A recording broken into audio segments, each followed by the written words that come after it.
For today's video ay papanoorin nyo kung paano kami mag-away. Ayan.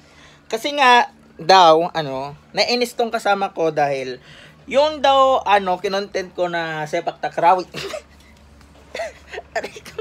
Yung sepak takraw, meron din kasi din akong sariling video noon. Iba naman yung players. Iba din naman yung binidyo na, 'di ba? Iba din naman yung binidyo mo. Oh. Sabi ko nga, yung ibibidyo ko yung nagpa-fly ng ganito. Mas maraming nagpa-fly doon sa Ikaw naman, pinost mo na. Aray ko. Sige nga mga katopak, sabihin nyo nga unfair ba yon? Buhaya ba ako doon sa pag-content? Ha? Magkaiba naman ng player. Magkaiba naman ng moves. Yun yung moves yung sa akin, ganun lang yung sayo nga yung nagtatumbling. Yung sa akin ganito Yung nagtatumbling. Ngayon nag-aano siya. Dapat daw i-delete ko yung video ko dahil siyang unang nakaisip ng content. Imagine that, meron ng 1.6 views yon. Anong masasabi mo? 'Di ba?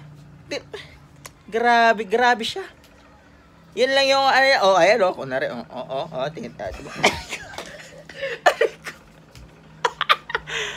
Imagine mo yun, 'di ba? Bakit meron bang nagsabi na hindi dapat pwede pare-pareho ng i-content?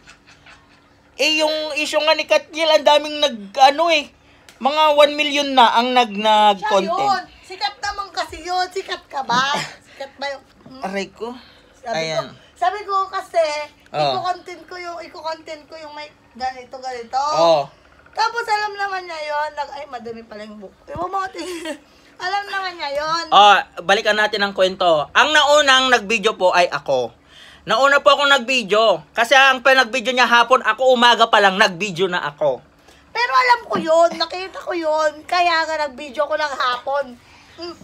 Kaya nga merong iba-ibang content, di ba? Iba namang yun. Ikaw na naman post na. Ibang anggulo naman yun. Tapos nainis siya. Ako na lang daw mag-post. Naka-post na nga, di ba? Dapat daw i-delete ko yon kasi idea niya yon. Makatarungan ba yon? 'Di ba? Anong mako-comment mo? Sige, mag-comment ka diyan sa baba dahil masinsinang usapan pa ito,